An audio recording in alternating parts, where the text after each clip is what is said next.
because is your superpower. Go unleash it. Ladies and gentlemen, welcome to another exciting episode. And today we have a very special and remarkable guest. He embodies the spirit of determination and success as an 8-year U.S. Marine Corps veteran. He transitioned into entrepreneurship a decade ago and recently sold his business. And I need all of you to sit there and then pause for a moment. $70 million. He continues to run the business as a minority owner and is passionate about helping veterans and others transition using his expertise in direct-to-consumer marketing and operational efficiency. Please welcome me and give a great honor to my man, Mr. Justin Brock. Justin, how you doing, buddy? Thank you. I'm not sure I'm deserving of such an endearing intro, but, we're working hard and we're very appreciative that you allow us to be on the podcast. No, you definitely earned it. And I would expect and want nothing more than for you to be here, talk about your background, your success, and inspire others, because that's what we do on the Mick Unplugged podcast, right? We look deeper than your why and talk about the because and the things that everyone overcomes. And Justin, I'm going to let you go and say your thing, because I believe this, and I know that you're the embodiment of this. There's no blueprint to success, right? Like anyone that tells you that there's a blueprint and you do these 2 or 3 things and you're going to be successful, they're lying to you. Yeah. What success really needs is a motivator, and that motivator has to be you. So Justin, I'd love for you to talk about your journey a little bit. Yeah, man. So, starting out, I didn't even know that selling a company, I never even thought about that. Getting out of the Marine Corps, it's all just about how am I going to replace the income that I have so I can provide for my family. And that immediate goal was actually pretty low. I was just saying, okay, I need to make $60,000 so I can feed my family and buy my kids clothes when they need them and that kind of thing. And thankfully, I knew someone in the life and health space, and I had seen them do pretty well in it, right? And so I was like, okay, I'm going to try that. The job that I had in the Marine Corps didn't have a direct translation or anything. And I just wasn't the guy that was like thinking, okay, I'm going to go Marine Corps to a police officer or firefighter. So grateful people make those choices, but that wasn't what I wanted to do.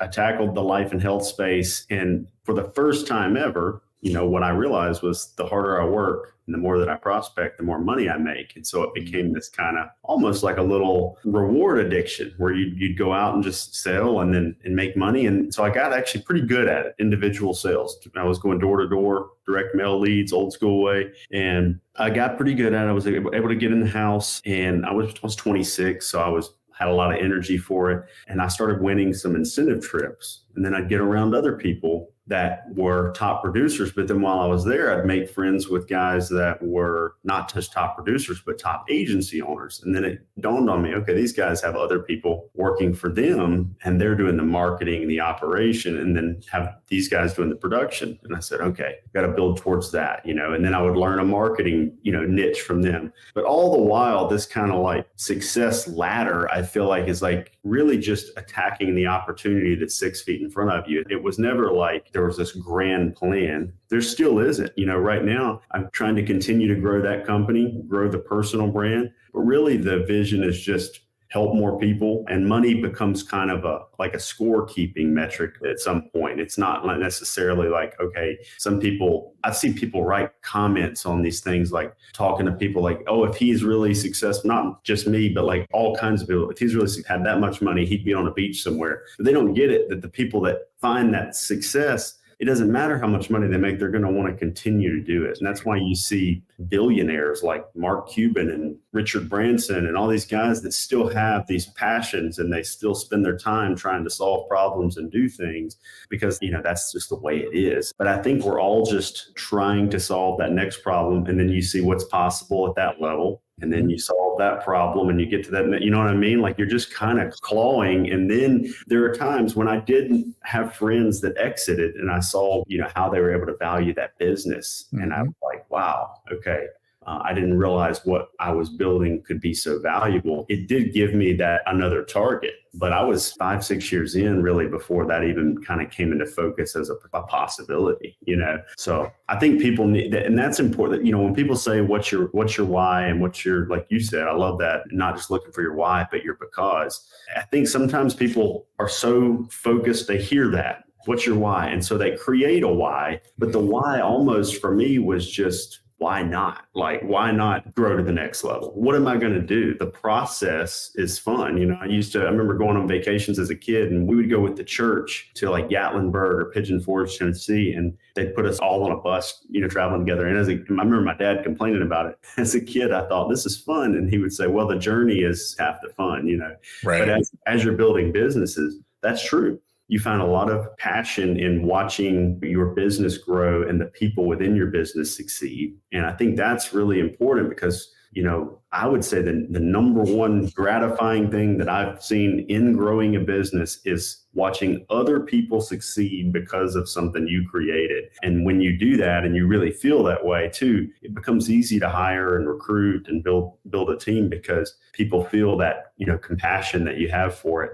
And I just hope and pray that I can maintain that, continuously, because, I don't want to lose sight of not only what got me where I'm at, but, selfishly, what was the most beneficial thing for me. And that was, watching people win along the way. So I love that, right? Because you're essentially saying that's your because. And so for me, and you said it so eloquently, I never say that your why is not important, but it's your because that's your accountability. Your why should always evolve, right? When I was a kid, my why was my mom, but my because was because I made her a promise. Yeah. Right? My kids then became my why, but the because was because I needed to create a legacy. And so that because was my accountability for success. And you're saying the exact same thing. And I tell people this, the recipe for scaling a business is this: success that breeds success that breeds success. That's the simple formula for scale. Yeah. If you can show other people how to be successful within your business, within your team,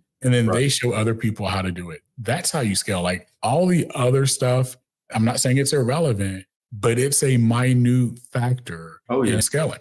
There's no hurdle that comes up, no technological hurdle, no breaking point within, the scalability of my business, no team building, no middle management, having to create those things. None of that's going to stand in my way. And it's not because they aren't things that I have to overcome, but if you know the whole while that that's not going to stand in my way because I have to continue this path, then when those things pop up, you can find a way. And the good news is, man, there's tons of, mentors and leaders out there that are helping with all of those things, and sometimes they're not even in your industry. They're like in another industry, but there's similarities. And if you can figure out ways to tap into things that other people have done, whether paid or just by, becoming a friend of theirs or some sort of business partner, no matter what it is, when you can attach yourself in some way to someone who's overcome something you have, just makes it that much easier. But, even without that, there's some hurdles that I got through with just brute force, if you run through the wall hard enough, eventually you can get through it. But sometimes it's like a cheat code to just get the tip from someone else. There you go. So Justin, we got to talk about this 70 million, brother. Yeah. Goodness gracious. Like I've exited businesses.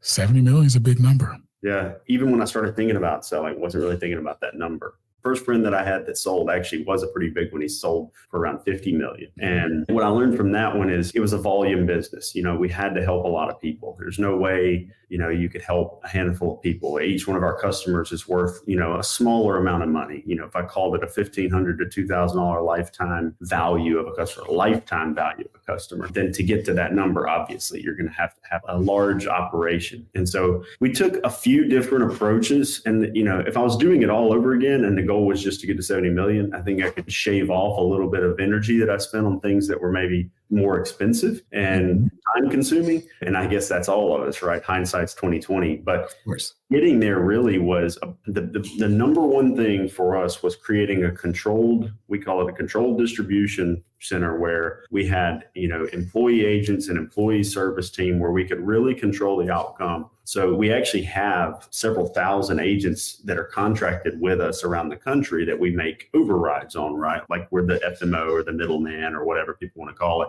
And we make a small sliver of revenue, but we have very little control over how much each one of them produces. We can try to get them to produce more, but they don't work for us. We kind of work for them, right? Our agents internally, though, the employee side, with a much smaller group of agents internally, we were able to do all the marketing, all the accountability. They're having to show up. We do 8 a.m. to 5 p.m. At 8:15 a.m. every day, or Monday through Friday, we're doing training. Tuesday, Wednesday, and Thursday is different types of sales training. Monday, we're doing, just kind of the company-wide meeting, getting everybody on the same page. Friday, we're doing an accountability for what we just did for that week. They're always able to keep that team, in the right mindset, in the right headspace. We're able to identify quickly what they need. Do we not have enough leads? Do we not have the marketing right? Or the leads bad? We never want to say the leads are bad, but at the top, sometimes we're thinking, okay, can we make the leads better? But then, also, is this individual salesperson making enough calls? Why are they working and this one not? Like, you could really start to get to the point where you could fine tune and find everyone's inefficiencies. And then you develop that mid-level sales management and those people that are doing reporting, where we really got to the point where you were able to get out of the business and work on it. And just it begs this concept is that our growth rate and the number of tentacles we had into the market and our media brand dictated a very high multiple of our EBITDA. So 70 million, it's not like we made 70 million last year. And that, but just for the audience, we had a high multiple. It's in the 10x, kind of multiple of EBITDA, right? But when you're looking at that level, a lot goes into that. One, they're getting me, right? I have an employee contract with them. They're buying like that continued growth. They show the pattern that we have collectively, and they're getting the media attention, all the marketing, we built our own software tool in that, they're getting software. So there's a lot that goes into that number. It's not that it's unattainable at all, though. Like I said before, we did it in 10 years, not even really aiming for that. You know what I mean? Like, if I was going to go and try to build the same operation under the same market conditions, if the market conditions are the same, but I know what I know now, and I had that 10 years, it'd probably be 150 to 200 million. It's just because I know where not to spend money and where to spend the most time. End of the day, it's enough. And I wanted to make sure we locked in some of that success for the family, to make sure that no matter what the market conditions, and like you said, Mick, you have a background in the insurance space on the P&C side, and we see this with P&C right now. It's a tumultuous market. You have coastal issues with roofing is causing rates in places like Florida to go sky high, and California, I think it was like State Farm pulled out of like all of California or something. So, there's always things that can happen. And so that's why when we came to acquisition, it was like, we could just keep building. And I had friends that were like, I'm going to build a legacy company. And I'm like, I still want to build a legacy company. I still have retained equity in our business. So I'm still very involved and still want to continue to build that business. But I didn't want to get so fixated on it that I still had that little bit of fear, and I think that that's important. I went to a business class. It was actually it was a Grant Cardone thing. It was a 10X 360. And they made us do the John Maxwell belief lid assessment. And I filled it out. And then at the end, they told us what Grant's results were. And my belief lid was higher than his. And, he's a pretty confident guy. I was thinking, man, so there's definitely market conditions that can change things. And so I wanted to make sure, okay, let's get to this level. I get to the point where it's like, are you narcissistic in thinking that you can always replicate the same results? I'm absolutely sure that I can grow more businesses and be successful. But I definitely felt blessed in that the timing of the time that I was building in that industry was also ideal. That's why I said earlier, could I replicate it faster under the same market conditions? Yes. But we're never guaranteed those market conditions.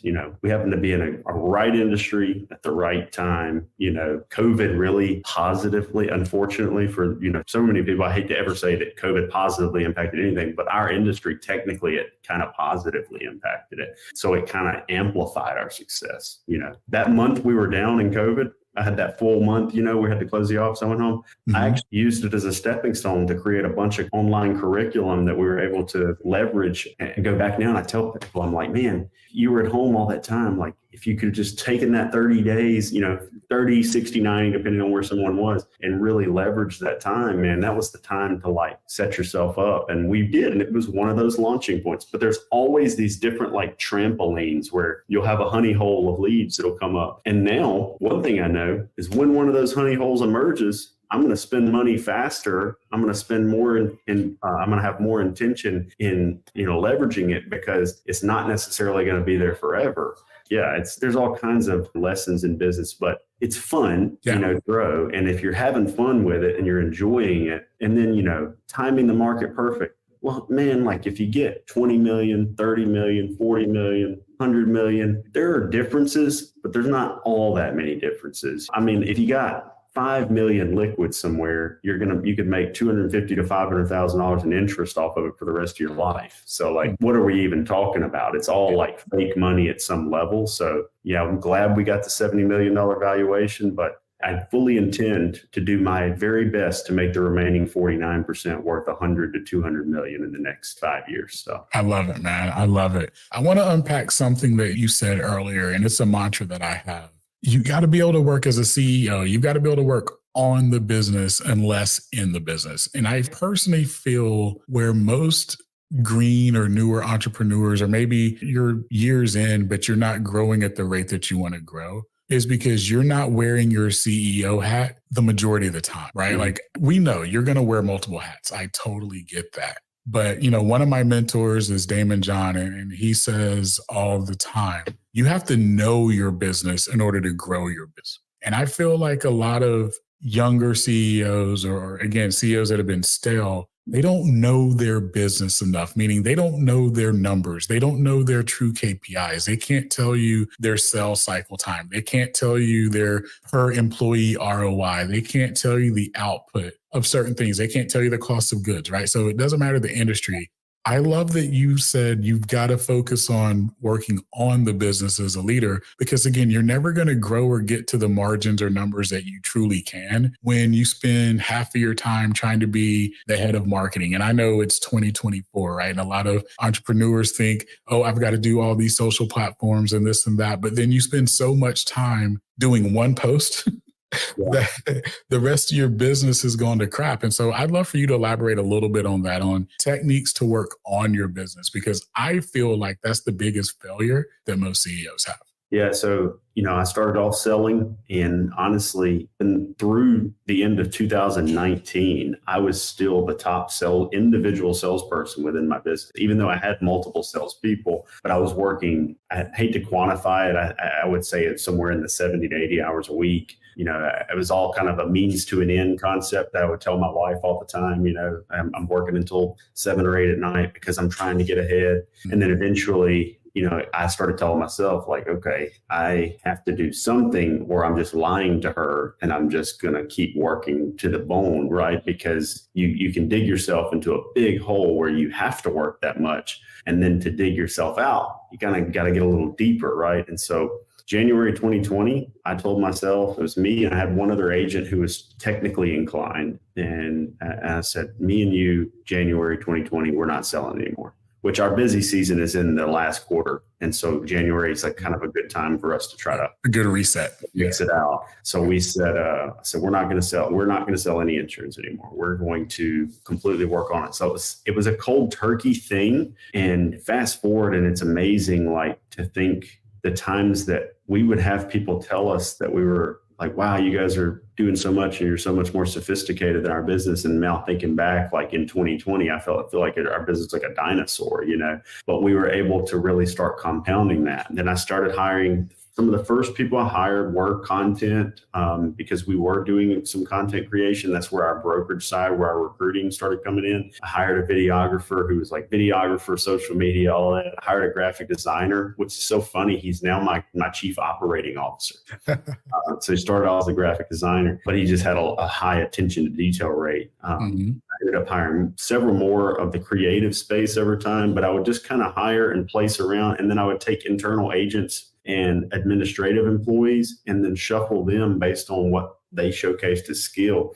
Early on when you're building a business from the ground up, like you can't go out and hire and recruit, 6-figure, C-suite executives, right? Like you'll bankrupt your business doing that. So you have to find and cultivate talent within. So I used a lot of entry-level marketing positions, entry-level admin, and entry-level agent positions to find the people that I thought were worth more than they realized, our company's still running on, these are all our department heads now. Our CMO started off as an internal agent.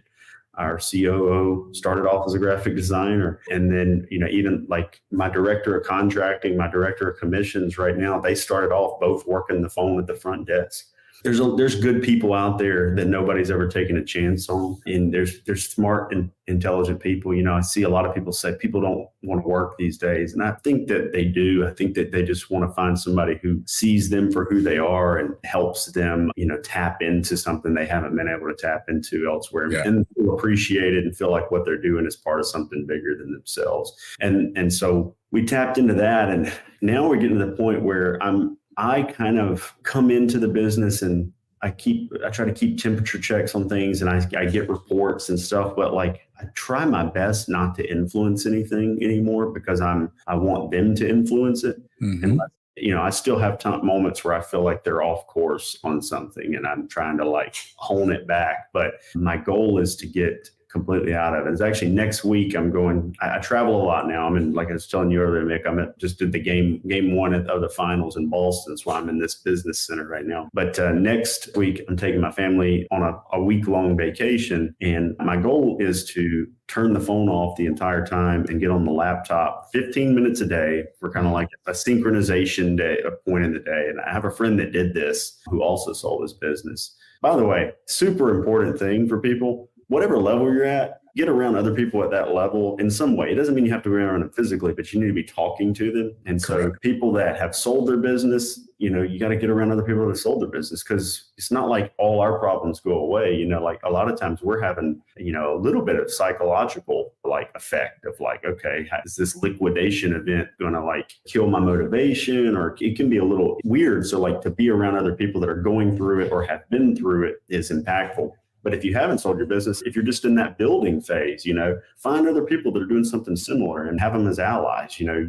There are people out there and you can teach them something and they can teach you something. That's been powerful for me. But one thing he did is he took his family to Hawaii for a week. And during that trip, he, for the first time probably in, 5 or 6 years, was disconnected for like 5 or 6 days straight, but he would do a 15-minute daily on his laptop sync up meeting where he would just kind of check in with, the COO and make sure there was nothing that needed his immediate attention. And then, if the answer was no, he'd turn it back off. If it was yes, he would try to put that fire out and then turn it back off. I'm going to try that next week. I hate the word try, so I'm going to do it next week. There you go. And the cool thing too is it's a stress test. Where do they still need me? And how can I make them in the future not need me in that area? And that's what really working on your business becomes. At first, it's just literally getting out of the money, the income producing activity. It's funny, I spend all my time taking somebody that's when they first get an insurance, it's like you need to focus on income producing activities. But then eventually you got to focus on getting other people to focus on income producing activities so you can be that mid-level. Yeah. And then eventually you even have to develop the mid-level so you can be, at the top. And, I hate, some people are probably going to be like, oh, it's a pyramid. Well, everything's a pyramid, man. You got to build yourself up. Or if you don't think you're in a pyramid, you're probably at the bottom of something. You are at the bottom. Right. Right. Totally agree. So, Justin, I know that you're passionate about helping veterans, especially with the transition period. So what are some specific programs or initiatives that you're involved with and how do they support veterans? Yeah. So first of all, our industry, people in our industry who are veterans tend to have a leg up, and we're dealing with the elderly population a lot. And you know how it is right now. They don't respect college education the way they used to. They're especially like when you get into the middle class population, but they respect veterans. When you're a veteran, instant respect, right? So they do really well in our industry. As soon as I got through with this event, this M&A event, I started writing a book called Purpose After Service. So I'm about 8 chapters in, complete right now. It'll be out soon. And that whole thing is conceptually to just get that book out there to people so that they can find the idea. The idea in the book really is that you think when you're a service member, when you're a Marine, soldier, I feel like those grunt side, jobs, when they go to transition out, they think, what else is going to have as high of a calling as what I've felt, doing this? What else matters, right? And so it isn't that insurance matters that much, but you can impact lives within any vertical. So if you're in real estate or if you're in insurance or if you're, whether it's Medicare, P&C, health insurance, you could sell, damn ice, or cups and still impact people because you can build a business where people within it benefit on multiple levels. And so the book is really about that. What I'm going to do, I'm self-publishing it. I have 4 books on Amazon right now. They're all in the Medicare niche, so very, very niche focused books, 3 for agents, 1 for consumers that are Medicare focused. But this one will be on there on my author profile, Purpose After Service. And the whole goal with that book is to put it out there, and any royalty proceeds that we get from Amazon and the other self-published portions, we're donating to Tunnels to Towers. I like that charity a lot, but the goal is to just be, this is not a money-making book for us. We want to give it away. If somebody calls up our office, we'll send them PDFs of the book for free. We just want to get it in the hands of veterans, but also family members of veterans, because sometimes family members of veterans identify that they're struggling the most. With vets, there's the old known statistic that 22 veterans a day are attempting or committing suicide. Right. And that is, that sucks. But a lot of it is just because they're not finding that purpose, that next step. They're automatically, and this is a stereotype, I guess, but it's like they're automatically, more often a certain type of person mentally. They were chasing some sort of purpose or higher calling or, something like that, right? And whether they found it in the military or not, they're certainly often struggling to find it outside the military, And so that's the concept of the book. It's not to say, do this. It's to say, do anything and understand that in that process, if you apply these principles that you've probably picked up in your service, you can affect change and find purpose. You don't have to run into burning buildings. You don't have to get shot at. Yeah. You don't, not all heroes wear capes, sort of thing, right? Not all honor comes with carrying an M16 around the desert, And so that's really what it is, and I know that a lot of veterans are also suffering from the effects of other things like, post-traumatic stress disorder and things that can exacerbate the issue. But I know a lot of veterans, being in the Marine Corps for 8 years, I have a lot of friends that had PTSD. I can tell you, in most cases, it's not any kind of psychological disorder they have, like post-traumatic stress disorder, that's causing the issue. It's that they're failing to get into a routine of purpose after service. And that's the whole message for me, is like, if I could help 10 of them, get to a point where they're happy, because I know when I can get them in the right mode, they'll help a lot of people. So if I can help 10 veterans do that, they might help 100, 1,000, 2,000, 10,000 people, or more with something. So that's the goal. And that's how we want to help is to push that arena over time. I absolutely, once I'm finished with that, want to get into a way to plug them into more opportunities. So if anybody's listening to this and they're like, hey, I want to help veterans, or I want to hire veterans, I do have a goal of creating kind of like a staffing or job placement or high level recruiting agency that places veterans with good opportunities, in a not-for-profit way. And I'm not there yet. So, but if you are interested in that, reach out to me so we can kind of have you in the Rolodex, because as soon as that book goes and we start promoting, that's one of my next initiatives. Well, I can promise you this: when the book drops, we will be back on the podcast and we'll talk about it. We'll even do a couple of live streams as well, too, because at Mick Unplugged, one of the missions that we have is to support all of our past, current, and future servicemen and women. So, Justin, whatever we can do to support you, we are definitely going to do as well. Thank you so much, man. I appreciate that. And it means a lot, because there's a lot of them out there that need a ton of help, and they deserve it. There's a lot of people that are trying to help them too. So I'm absolutely aware of that. But I think we all have different voices that speak to different people. And, mine might speak to someone, yours might speak to someone that the other people that are out there helping don't reach. So, it takes a village, so to speak. Absolutely. Well, Justin, I'm going to get you out of here on this. Where can people follow you, find you, and all of that for my guy, the $70 million man? That's what I'm calling you now. So two spots, really. You can go to justinbrock.com. It's a little bit of a splash page for our niche and what we do. But I try to get really active on Instagram and YouTube. So on Instagram, it's at the Justin Brock. At YouTube, just kind of youtube.com/Justin Brock, and take you over to our page. We put a lot of free content on both of those platforms. platforms. There you go. And I can promise you, you will learn something the moment you get to either of those pages. When I visit, I write down some notes as well. And Justin, I appreciate just the alignment that you and I have. And so, anytime you want to come back on the podcast, let's do it. Anytime you need anything from me, let's do it. Ladies and gentlemen, make sure you are following Justin Brock, the $70 million man. Hey guys, and listen, this has been a great podcast. I've been listening to Mick, and he puts out great content, gets great people on, has great messaging. So if you're listening to this, please subscribe to the podcast. This is going to be a good one. There's going to be consistent value, and it's worthy of that. It's worthy of a review on any podcast platform you're listening on. I appreciate you, Justin. Appreciate Thank you, man. And for all the listeners, remember, your because is your superpower. Go unleash it. Thanks for listening to Mick Unplugged. We hope this episode helps you take the next step toward the extraordinary and launches a revolution in your life.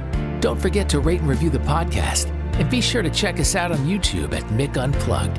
Remember, stay empowered, stay inspired, and stay unplugged.